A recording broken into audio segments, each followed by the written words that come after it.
اعوذ باللہ من الشیطان الرجیم بسم اللہ الرحمن الرحیم۔ السلام علیکم امت محمد، آپ دیکھ رہے ہیں شہدائے محمد۔ جیسے کہ ہمارا موضوع ہے ہمارے پیارے آقا محمد مصطفیٰ صلی اللہ علیہ وآلہ وسلم کے بارے میں۔ حضور اقدس صلی اللہ علیہ وسلم کی پیدائش کی تاریخ میں اختلاف ہے، مگر یہ مشہور ہے کہ 12 ربیع الاول کو پیر یعنی کہ سوموار کو ہوئی، اور اس کے مطابق 20 اپریل 571 ولادت کی تاریخ ہے۔ سارے مکہ والوں کا بھی اسی پر ایمان ہے، اور وہ لوگ 12 ربیع الاول کو ہی کشانۂ نبوت یعنی مکہ شریف میں سیدہ خدیجہ رضی اللہ تعالیٰ عنہا کے مکان پہ، جہاں عام طور پر رسول پاک صلی اللہ علیہ وسلم پہ وحی اترتی تھی، اس جگہ زیارت کے لیے جاتے ہیں اور وہاں میلاد شریف کی محفل کرتے ہیں۔ امام طبرانی علیہ الرحمہ نے روایت کی ہے کہ جب حضور اقدس صلی اللہ علیہ وسلم زمین پر تشریف لائے تو آپ کی مٹھی بند تھی، اور آپ شہادت کی انگلی سے یعنی کہ پہلی انگلی سے اشارہ کر رہے تھے،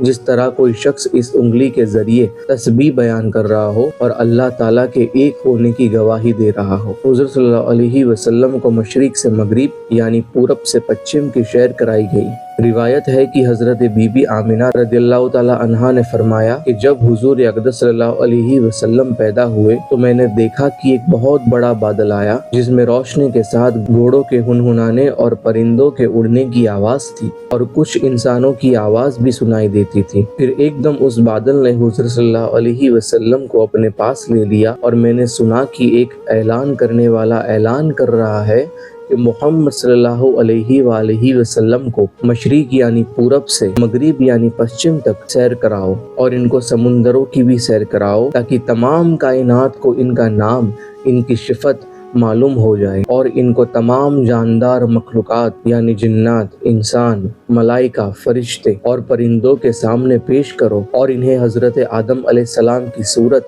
حضرت سیس علیہ السلام کی معرفت، حضرت نوح علیہ السلام کی شجاعت، حضرت ابراہیم علیہ السلام کی خلت، حضرت اسماعیل علیہ السلام کی زبان، حضرت اسحاق علیہ السلام کی رضا، حضرت صالح علیہ السلام کی فصاحت، حضرت لوط علیہ السلام کی حکمت، حضرت یعقوب علیہ السلام کی بشارت، حضرت موسیٰ علیہ السلام کی شدت، حضرت ایوب علیہ السلام کا صبر، حضرت یونس علیہ السلام کی طاعت، حضرت یوشع علیہ السلام کا جہاد، حضرت داؤد علیہ السلام کی آواز، حضرت دانیال علیہ السلام کی محبت، حضرت الیاس علیہ السلام کا وقار، حضرت یحییٰ علیہ السلام کی عصمت، اور حضرت عیسیٰ علیہ السلام کا جوہد عطا کر کے ان کو تمام پیغمبروں کے کمالات اور اخلاق حسنہ سے مزین یعنی سنوار دو۔ اس کے بعد وہ بادل چھٹ گیا، اور سیدہ آمنہ فرماتے ہیں کہ پھر میں نے دیکھا کہ آپ صلی اللہ علیہ وسلم کو ریشم کے سبز کپڑے میں لپٹے ہوئے ہیں، اور اس کپڑے سے پانی ٹپک رہا ہے، اور کوئی اعلان کرنے والا اعلان کر رہا ہے کہ ماشاءاللہ ماشاءاللہ، کیا خوب محمد صلی اللہ علیہ وسلم کو تمام دنیا پر قبضہ دے دیا گیا، اور کائنات عالم کی کوئی چیز باقی نہ رہی جو ان کے قبضے میں نہ ہو اور ان کی اطاعت نہ کرتی ہو۔ سیدہ آمنہ فرماتے ہیں اب میں نے چہرہ انور کو دیکھا تو 14ویں کے چاند کی طرح حضور صلی اللہ علیہ وسلم کا چہرہ چمک رہا تھا، اور بدن سے پاکیزہ مشک کی خوشبو آ رہی تھی۔ پھر 3 شخص نظر آئے، ایک کے ہاتھ میں چاندی کا لوٹا، دوسرے کے ہاتھ میں ہرے رنگ کے ریشمی کپڑے کا تھال، تیسرے کے ہاتھ میں ایک چمکدار انگوٹھی تھی۔ انگوٹھی کو 7 مرتبہ دھو کر اسے حضور صلی اللہ علیہ وسلم کے